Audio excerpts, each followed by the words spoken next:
Good morning, everyone. Thank you so much for joining us. I can see that quite a few of you are in already, which is great. And just while we wait for everybody else to drop in, a couple of housekeeping points. Firstly, your cameras and your microphone are muted, so sadly I can't see your lovely faces, but I would really like to hear from you during the session. So please drop any questions that you have into the chat, and my colleagues behind the camera will try and group those together into themes so that we can try and cover as many topics as we can. And thank you to all of you who have pre-submitted questions as well, because we've had a huge number come through and there's some really interesting questions in there. So I'm hoping that we're going to get to cover some of those themes today. Secondly, it is a webinar, so we are not expecting any fire drills unless we get one here, in which case we might just be exiting stage left. So before we kick off, I would like to introduce our panellists for the session that we're going to be having shortly, and I am thrilled to welcome two of FIFO's clients here today, which are Kate Neal from Auto Trader, the marketing manager at Auto Trader, and Michael Sherwood, who is head of brand and experience at Atom Bank. So thank you to both of you for being here with us today. And whilst we're on introductions, my name is Kerry Leighton-Bailey and I'm the Chief Product and Marketing Officer at FIFO. So today we're going to be talking about harnessing the power of reviews and how advocacy is one of the most important tools that we have in our marketing toolkit to drive profitable revenue growth. And it's certainly a cornerstone of the marketing strategy at FIFO. So we're going to take a brief look at the consumer landscape that we are operating in. We'll take a look at some of the benefits of advocacy and why there is this quest for authenticity that is coming through from consumers. We'll have a look at how to cover how to use advocates in your marketing, and we've got a few what I think are the key takeaways for you, and then we'll get into the Q&A with Kate and with Michael. So for those of you that don't know us, a quick introduction to FIFO. So FIFO is the leading provider of verified purchaser reviews, which means that a consumer has to actually have bought your product or experienced your service before they are able to leave a review. And this gives you, as a brand, confidence in the data that we're collecting on your behalf and using to inform your business decisions. We're giving you data with integrity. We know from our own research that 96% of consumers use reviews to help them in their buying journey, whether that's for a service or a product or an experience. And as it says on the slide, it is about so much more than just stars on your website. It's using the reviews that we collect for you to view your business through a different lens. And we really believe in the power of insights to help shape your business success. And we've got so many great examples from our clients as to how they've used the data that they've collected in their reviews to inform product decisions and marketing decisions. Taking more time to research what they want to buy. And of course, the internet plays a key part there. So 70% of people are researching products on the internet before they purchase, and they have access to more information than they ever have done before as well. So it's in part on the marketing teams to make sure that we're providing consumers with relevant content to help them in their decision-making process. And that consumer research is leading to an increasingly fragmented buyer journey. So increasingly consumers are visiting multiple websites, they're going into stores before they make a decision. And we're assuming, obviously, that everything we do to increase our brand's visibility is going to benefit us as a business. But of course, competitors are upping their game as well. So we can spend time and effort bringing people to our websites or getting them into our stores only for them to not purchase. So how can we help keep buyers in our ecosystem? Sustainability remains a key consideration for consumers as well. And shoppers consistently choose brands that transparently display their ESG credentials. And as a result, more than 70% of retailers now have an ESG strategy. So all in all, against this backdrop of change, marketers need to make the most of their existing resources and prioritise efficiencies. And for businesses to succeed, they need to become inherently customer-led. So why do consumers have this increased desire for authenticity?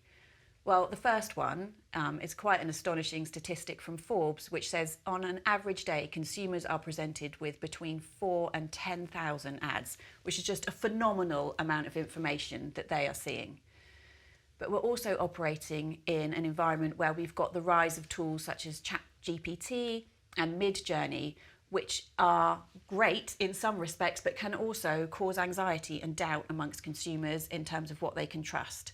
And there was something in the press last year, you might remember seeing it, where Amnesty International were highlighted because they had taken an AI-generated image of a Colombian protester and put him into a photograph where he never was. So they're physically putting him somewhere that he hadn't been. So if a brand such as Amnesty International have been called out for doing something like that, it's increasing the levels of doubt amongst consumers with some of these tools. And then, of course, fake information is hugely damaging from a cost perspective as well, to the individual, for example, my husband, who may have been scammed by a couple of fake reviews recently, but also to businesses. So the World Economic Forum in 2021 estimated that the cost of fake information to businesses in the UK was $2.3 billion, and globally, $152 billion. And legislation is playing its part in trying to help us catch up with that. So things like the Digital Markets, Competition and Consumers Bill, which is there to protect consumers, but still puts the onus on businesses to make sure that what they're presenting to consumers is verified information. So all in all, we're operating in an environment where consumers have less money to spend, they're taking more time to do their research, but knowing who to trust is ever more challenging. So at FIFO, and I'm sure it's the same in many of your businesses as well, we really believe in transparency and honesty, and we want to help businesses deliver these values to their customers. And advocacy doesn't happen without trust. So only 34% of consumers say they trust most brands, which is quite a low statistic. And what really helps consumers actually is seeing brands own up to mistakes or responding well to negative feedback. And we talk a lot at FIFO about embracing the negative, and that's a whole rabbit hole that we're not going to go down now, but actually you can find some of your best insights in the negative reviews.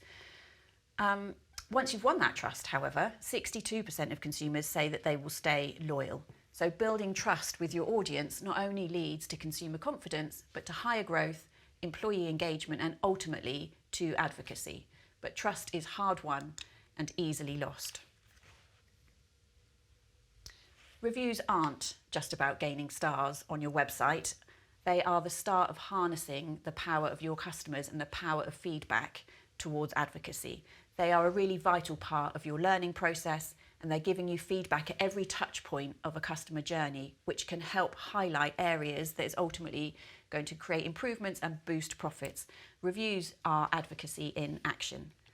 And we know that when brands display feedback and advocacy from existing consumers, then conversion rates escalate. So we know that brands see an 18% increase in online sales when they're displaying reviews at point of purchase. We know that a product with 5 reviews has a 270% greater likelihood of purchase than a product that displays no reviews. But feedback alone isn't enough, and it does need to be verified. People want to hear from unbiased and authentic customers who have genuinely interacted with your brand, which is why the stat on the screen, people are 15% more likely to buy when they read a verified review over one that's been left on an open platform. So for businesses that are bold enough to embrace change, the rewards are going to be immense. You're going to build better products and you're going to create better services. But the key to all of that is to unleash the power of your existing customers. We all know that our customers, of course, are our biggest asset to help us win business. They are our greatest salespeople, they're our greatest opportunity, and often they are our greatest critics. And they are more likely to repeat purchase. So 79% of companies that create brand advocates see an increase in cross-sell and upsell figures. They can also help you attract new customers. 50% of all buying decisions are driven by peer-to-peer marketing. And when existing customers are spreading the word about your brand, they're providing social proof to prospective buyers. And of course, they can help you improve your business as well. Loyal customers are almost always willing to provide feedback, which will tell you how well your product or service is performing and what you can do to refine the experience for them. So, put simply, building and maintaining strong relationships with your most engaged customers empowers them to do much of your marketing work for you. Word of mouth recommendations, online, offline, just create this positive ripple effect, which is going to expand and expand to generate new opportunities. So it's pretty clear that reviews matter to consumers. 96% of consumers in the UK read reviews before making a purchase, and that's 93% in the US. 70% of UK consumers who read reviews said they would trust them more if they knew they were from a verified source. But increasingly, recency is becoming important to consumers. Reviews are ubiquitous. They are on every website where we're shopping.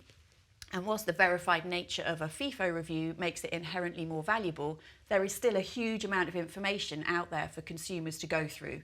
And of course, there are tools, we have them, to help consumers sort information and filter information and sometimes summarise what they're reading. But increasingly, consumers are just going to the most recent reviews to help them make a decision. And the statistic from our research is 44% of consumers now go to the most recent review to help them make a decision.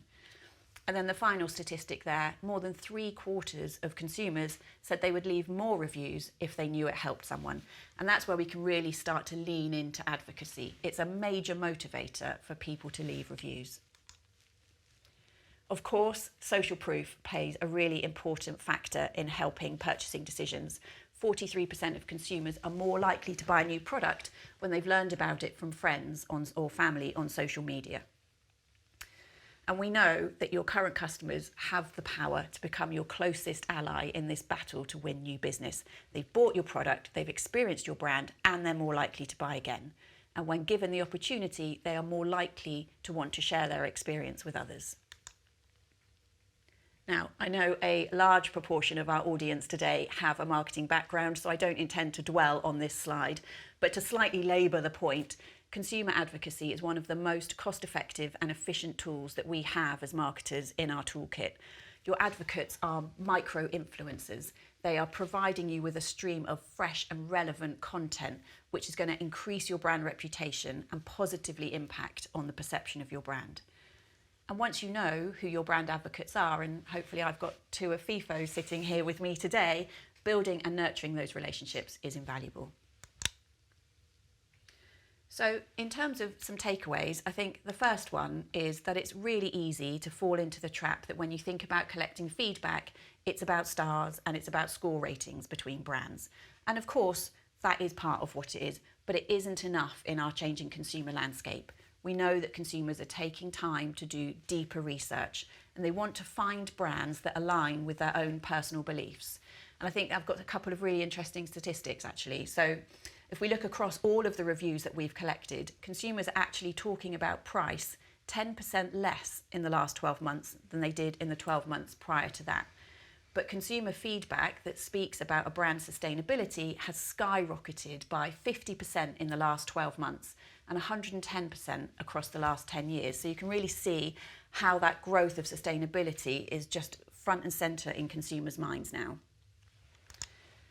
And it sounds so obvious, but we are marketers and we love this rule. So the 80-20 rule, we assume that 80% of our company's future revenue is going to come from just 20% of our existing customers. And this is something that we really want to help you achieve. So that's why we have products like communities or Ask an Expert or Ask an Owner, because we want to put your brand advocates directly in contact with your prospective buyers. And we mentioned earlier that advocacy doesn't happen without trust. And trust is a two-way street. To achieve it, you need to go beyond a transactional relationship with your clients and your customers. You need to go deeper. And reviews and feedback are a great way to help create that value exchange. Reviews make space for a dialogue between you as a brand and with your buyers, and they give you an understanding of what your customers truly value. They're going to give you their opinions and their experiences freely, and you're going to use that to help fulfill their needs. And this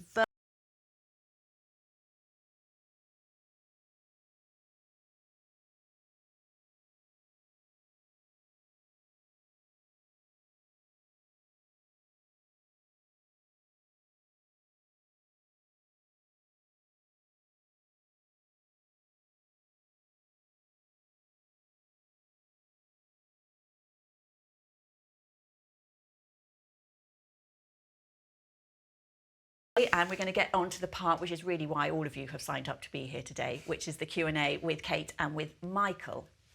So We have had a huge amount of questions submitted before we started, and also I know that they're coming in as well through the session, which is lovely. So I think we'll start off with a nice soft question to warm you up, and we'll just talk about how you use advocacy in your personal life. Yeah, I mean, it's a great question because I work on reviews, so I do use it quite a lot. And I think your point about not having as much disposable income these days really comes into it. So I'm just going to give like an example of my sort of everyday activity or my week. So I've just been paid. I want to buy some new lash serum. Which one do I go for? I literally look at the reviews straight away. And that is the deciding factor for me because there is so much choice.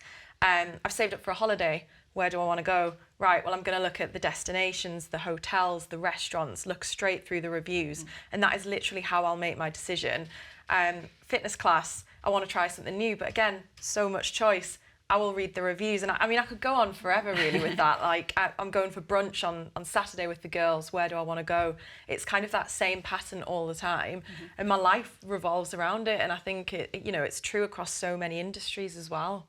Is that the same for you, Michael? Yeah, very similar. I think, put really simply, I think what customers want is certainty. Yeah. And I can give you an example, just a very live one, just in the last 24 hours. So obviously I was coming down to London. I wanted to get best value from the hotel that I was going to stay in. Booked it kind of last minute, so didn't have that much choice. You know, Travelodge is about 240 quid, etc. I thought, right, okay, we're a low-cost bank. Want to make sure I get value here. A hotel came up called the Cherry in Mile End. So I had a look at the reviews. 4 and a bit stars. It was £85 for the night. I thought, right, okay. I want certainty here. Let's have a look at it. So the first thing is it was above a pub. So the Cherry Hotel was above the Cherry Bar. Right. I thought, right, okay, let's have a look at the reviews here. I then found that actually it was a 3-floor building. So there was a space between the bar and the rooms. Thought, right, in the reviews, really clean. The shower's really good. The beds are comfy. The towels are fantastic. I was like, tick. Okay, I'm going to go for it. So booked the room, not quite sure what I was going to walk into. Got off the tube at Mile End, walked along. It was only 5 minutes away from the tube. Great little place. Like,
Marketplace, and it's all about choice. And I think that's so key. So there's just so many options. And I think I touched on that before in my own example.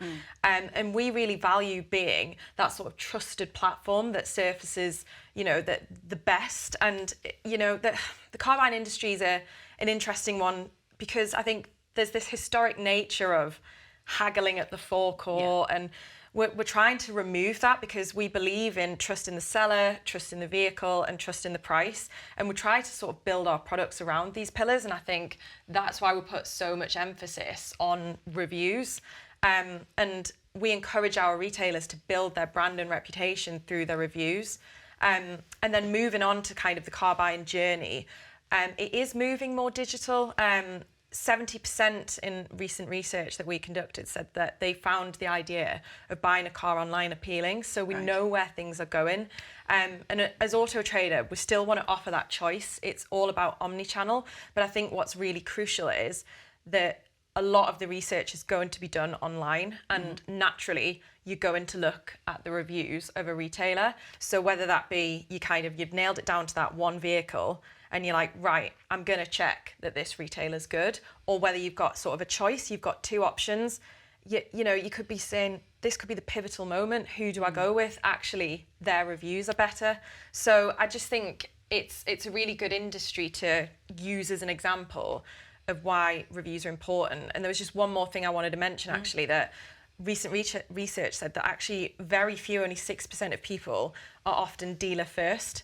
So quite often you'll say, right, I want this kind of car, and then you'll narrow it down, and that will be when you pick that retailer. Yeah. So I think, our industry's changing a lot. Yeah, absolutely. So, yeah. And slightly different for you, Michael, right, with Atom Bank as to how advocacy is just broadly and customer centricity is at the heart of everything that you do.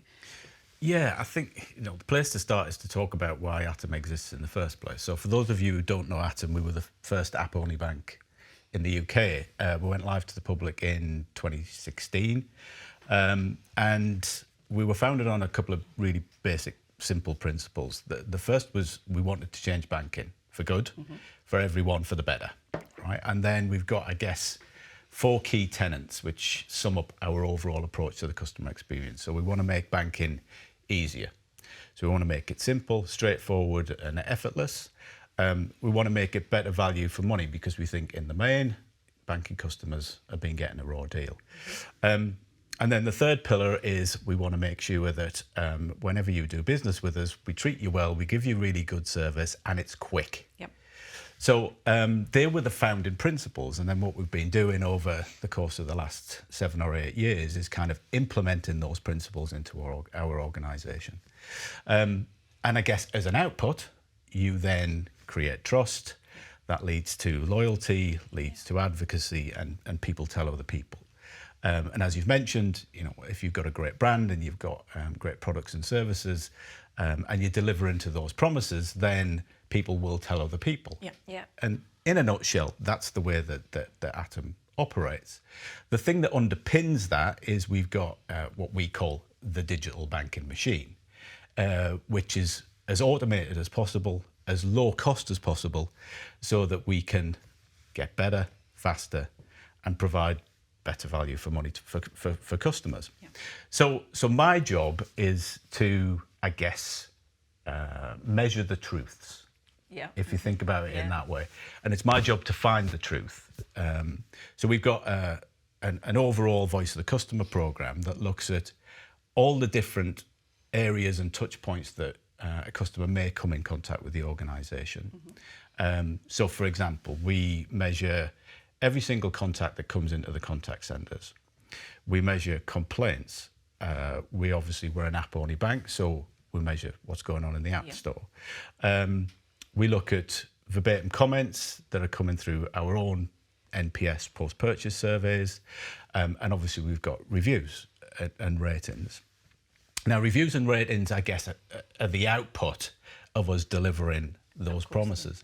But what we do is we look at all of that information, including complaints, and then suck it into an AI engine, which then looks across how we're performing from the customer's perspective in all of those things. Yeah.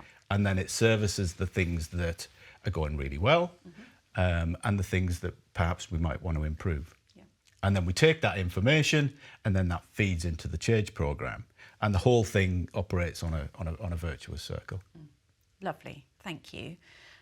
Just picking up on something else there as well. So once you've identified all of that, it must be fairly clear who some of your consumer advocates are as well. So do you offer any kind of incentivization? And this is a question that came in before the webinar, actually. So thank you. But what are your views on incentivization of advocacy? We don't. Put really simply. I guess, and you mentioned it in your slides when you were introducing earlier, authentic. You've got to be authentic. I've got a saying which is, you're either customer centric or you're not. Yes. There's there's nothing in the middle. Yeah, there is no grey area. So yeah, you can't pay people to say nice things about you, because A, you'll get found out, and B, it's it's not authentic. Just no. It's just a straight no from our perspective. Yes, and presumably the same. Yes, Auto Trader. And I know it's slightly different in the way that Auto Trader works with your partners, but how do you encourage your partners to really embrace the benefits of advocacy, and particularly around the negative as well? Yeah, so our partners are car dealers, car retailers, so we put huge focus on reviews when it comes to partnership, because their performance, is our number one priority. Our brand sort of centralises around together we do more, so their success is our success, so we want to help them. And with reviews, it's about making it part of their daily routine, their jobs to be done. Every purchase, or as many purchases as possible, trying to generate that review.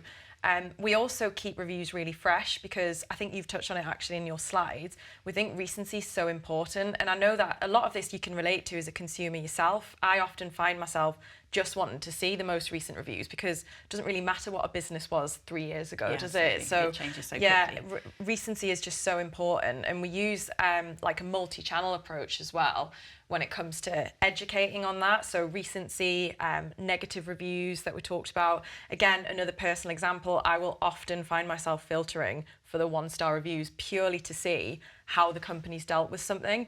And actually, it's often more authentic and almost more positive if you can see that they've dealt with it in a good way, because you're like, okay, if I buy this car and something goes wrong, I know that I can go back. It's that almost that reassurance, and it's establishing that trust. So actually, there's nothing wrong with the occasional negative review. If anything, it can benefit more, and we try to educate that, like I say, through our multi-channel sort of education platforms, and we put a huge emphasis on it as well.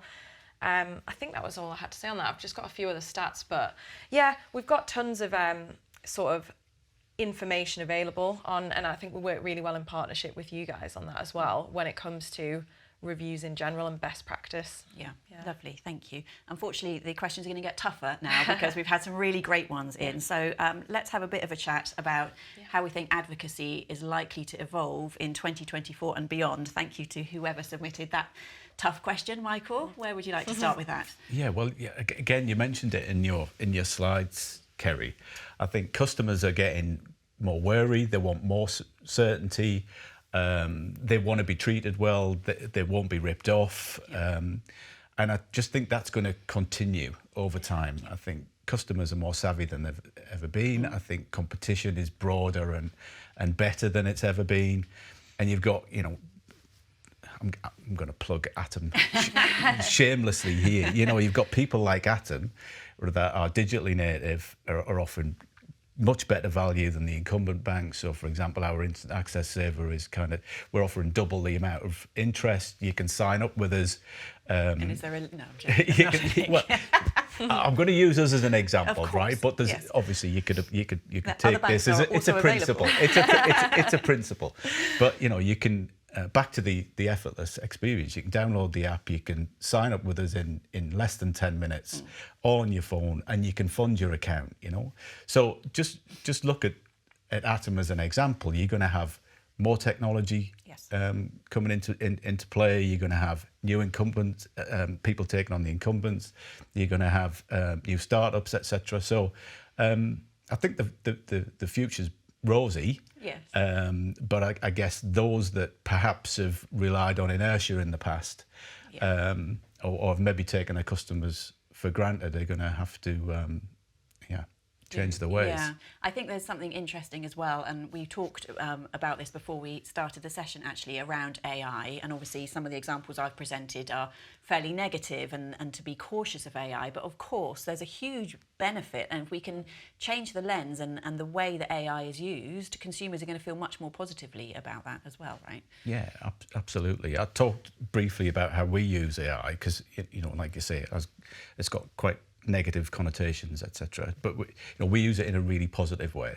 We use it to take all the information that we're getting about our customers and then using natural language programming and AI to then understand, right, what are the things that really matter to customers? Yeah. How are we performing from their perspective? And then using that to feed our change program so that we can, I guess, put very simply, we spend a lot of time understanding the things that really matter to customers. Yep. Then we measure it, and then we use AI to understand how we're going to make the things that matter most better. Yeah, yeah, absolutely. Is there anything you wanted to add, Kate, about 2024? Yeah, I think I've already touched on it quite a lot, but we know in our industry that we've got a lot of consumers wanting to do more of that journey online, and I think that's the key point that I wanted to hammer home. I don't think it's necessarily 100% of that journey online, but a lot more of it, and I think a lot of industries can probably relate to that. And therefore reviews are just at the forefront.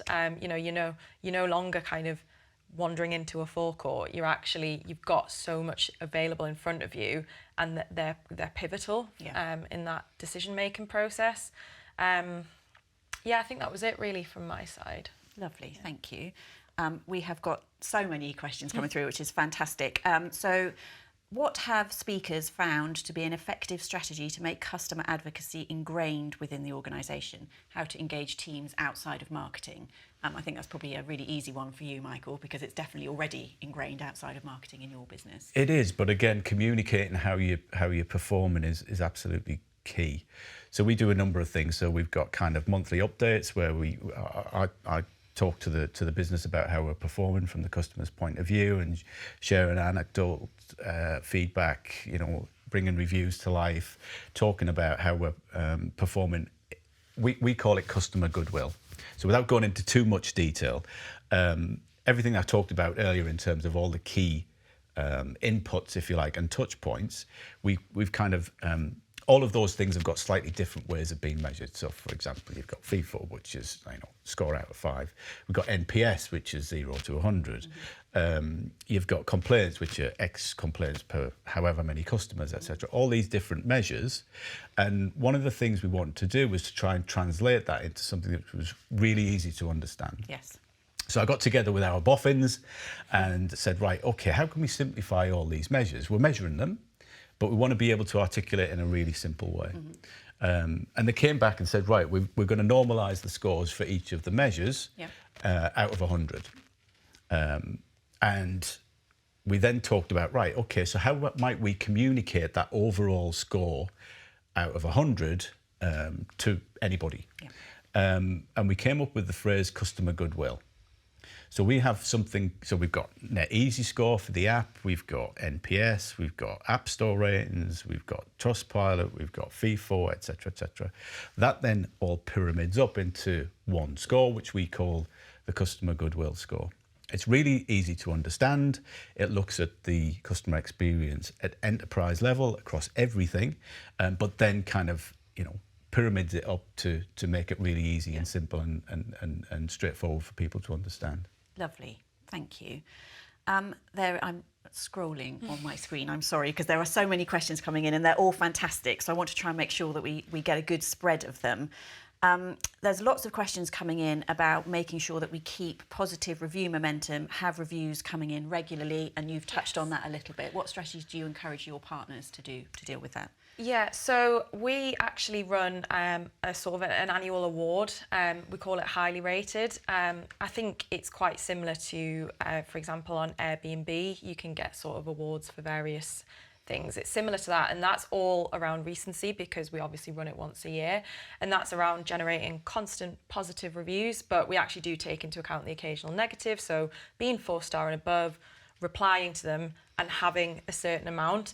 And not only is that really good for the consumer, so the buyer on site, because they can see we've put our stamp of approval against it as Auto Trader to say, yes, we believe this retailer is highly rated, but it's also really a good incentive to keep the sort of momentum with getting more and more reviews. And I think it also makes sure that we're not kind of putting a stamp on it and saying, yeah, this retailer's great, then leaving it, because we know how much things can change. So that's one of the marketing campaigns we run, and it's really helpful, like I said, for buyers as well to differentiate. So you can look at reviews and yeah, this retailer's 4-star, 5-star, whatever, but to see that they've been highly rated, to have that actual accolade, it like takes it that step further. And again, that's all around recency. So, you know, if we were to run it now, 1-2 years ago, it doesn't matter. We're taking into account the here and the now. Yes. And I think that works as well for businesses who are wanting to improve and do better, because it gives them that incentive to say, right, actually, let's really get on top of reviews, because we've got retailers who still don't believe in them and don't generate them, but it's a really good incentive to be like, right, let's achieve this award. We can put it across our ads, and it really sort of helps you to stand out, because we only give that to a small percentage of the the elite retailers who really deserve it. So I think that's probably a good example of absolutely. And it sort of leans into, there's a question from Amy, thank you Amy, which says, what can you do if you work in an industry where your customers need to stay anonymous? But what you're talking about there, and you've touched on it with how you're collecting your data, is you don't necessarily need to know who your advocates are at an individual level, right? It can also be at an aggregated level. Yeah, definitely. Lovely, thank you. There's a question, well, there's 2 or 3 around the same theme, and it's around, are you thinking of methods to get users to leave reviews in a different way? So we often talk about email fatigue at FIFO. We've talked about generationally, we've talked about digital natives. So not everybody wants to reply to an email. And increasingly people we're collecting reviews via WhatsApp and SMS.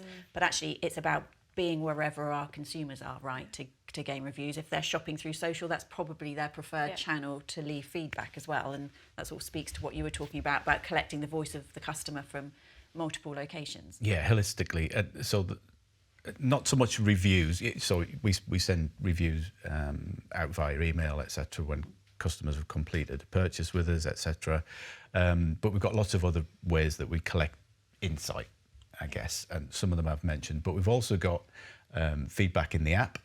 So you can be in the app and you can leave us verbatim comments at any point about anything. We've also got feedback on our website. So you can, again, leave us feedback organically at any point on the web. I think one of the best sources of insight that we get is into the contact centre.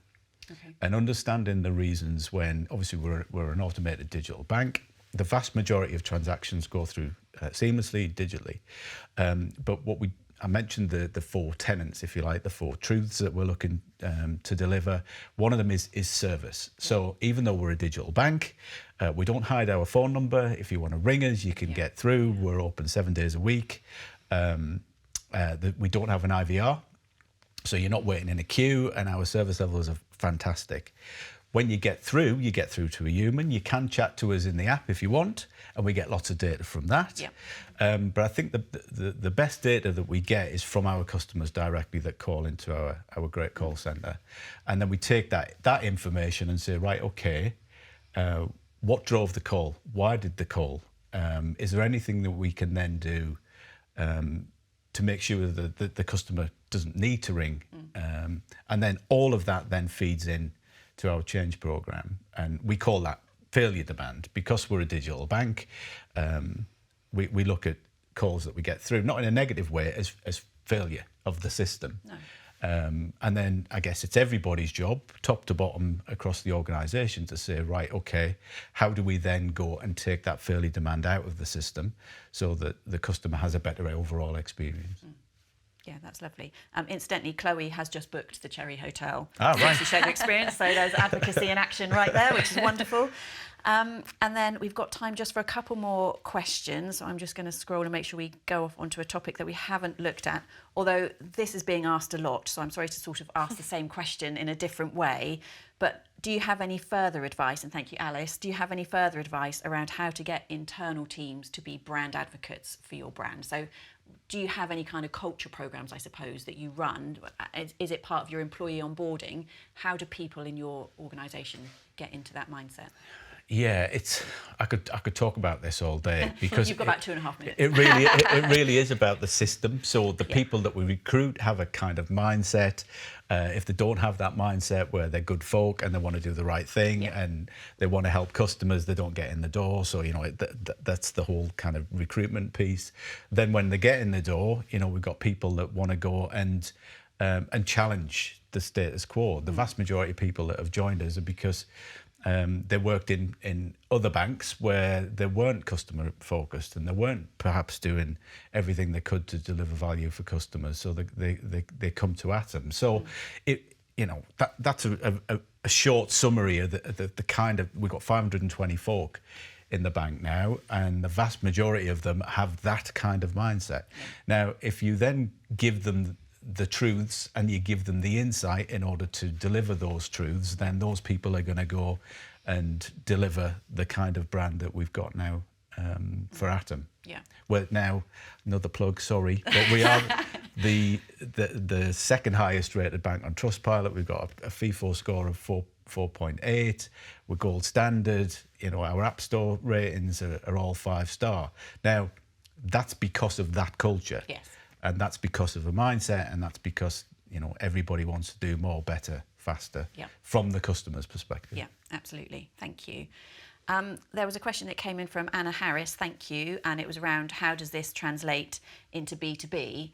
And hopefully we're sort of a bit of a living example of that here, Anna, as well. It's around, obviously we're talking a lot about consumers and we all work with consumers in one shape or another, but for businesses, marketing to other businesses, it is absolutely about using the experiences of your clients to showcase that to prospective buyers. So, certainly at FIFO, there's a lot of case studies around the value that our clients see from the platform, but looking at it from different angles and different cohorts of clients as well, depending on the size of the business or the sector that they're in. So I think that's probably how I would use advocacy from a B2B perspective. Did you have any? Well, I suppose because you're both consumers. I mean, I'm speaking from a B2B perspective really, because our customers are car dealers. So a lot of the information that I've sort of come out with is from a B2B perspective. It's an interesting one because it's like B2B to C for us, because obviously the end user is the consumer. Of course. But yeah, for us it's about educating our customers. So that is business to business, because car dealers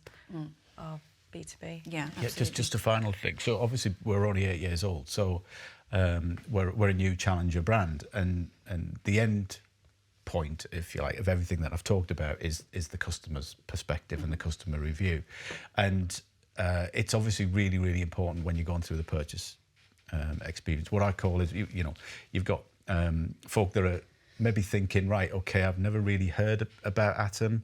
I know they're good, they do good things, but I'm not sure whether to cross the digital bridge, if you like.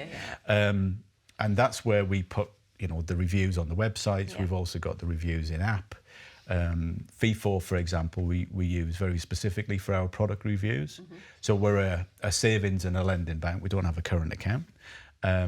So if you come to the website and you're thinking, right, okay, I'm thinking about trying Atom, you can go into the savings products, and then we've got the FIFO ratings.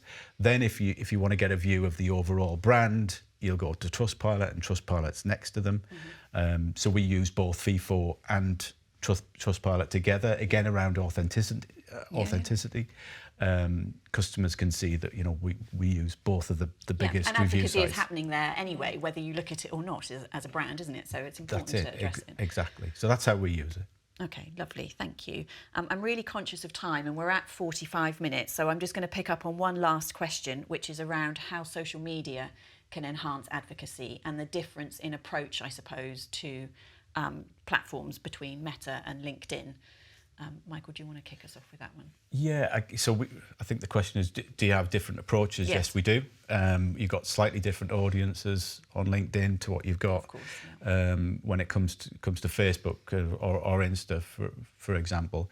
We've got core messages that we want to get out to our target audiences, and I guess those core tenets that I talked about will flow through the key messaging. Yes. We're changing banking for good, and we've got, want to be easier, faster and better value, but that will then translate slightly differently depending on the audience on that particular channel. But at a very, very high level, that's but yes is the answer. Yes. You've got different messages depending on the platform to different target audiences. And do you encourage your retailers, Kate, to use social media as a way? Yeah, we do actually. We use in like the car buying industry, we use all the channels. Instagram, like you've just touched on has a different purpose, I would say, whereas LinkedIn's obviously that more professional network. Yes. So yeah, absolutely, it absolutely has a role to play. Yeah. We find that, and sometimes quite a passive role actually as well, but it doesn't require engagement. It's just a Okay, so I am very mindful of time, so I am going to firstly say thank you to Michael and to Kate for Thank you joining. for inviting Thank you me. so Super much. appreciate you doing Thank this. you. And thank you to everyone that has taken the time to join today's session as well, for all the questions that you sent in beforehand and during. So I'm really sorry that we didn't get to a lot of the questions. So we will absolutely follow up with you afterwards to answer any questions that we didn't get to. So in terms of next steps, we will share a recording of the webinar with you afterwards. So you can watch it again at your leisure or share it with some colleagues. And we have a couple of resources that we'll share with you as well. So some of you may have already received the Power of Advocacy report that we shared and that some of the content from today's session has been based on. But if you couple that resource with our latest ebook, which is 5 ways feedback can drive customer growth, I think you'll find that you've got quite a lot of information there about how to incorporate advocacy into your marketing if you're not doing that already. And of course, small plug for FIFO, I would love to chat to you about how you are using advocacy or would consider using it and how FIFO might be able to support you in that as well. So my email is on the screen and I would genuinely love to hear any feedback you have about the session, anything you might like to learn about in future sessions, or if you'd like to discuss how FIFO might be able to support you with advocacy in your business as well. So I think that brings us to the end of the session. So thank you so much for taking the time to be here today and have a great rest of your day.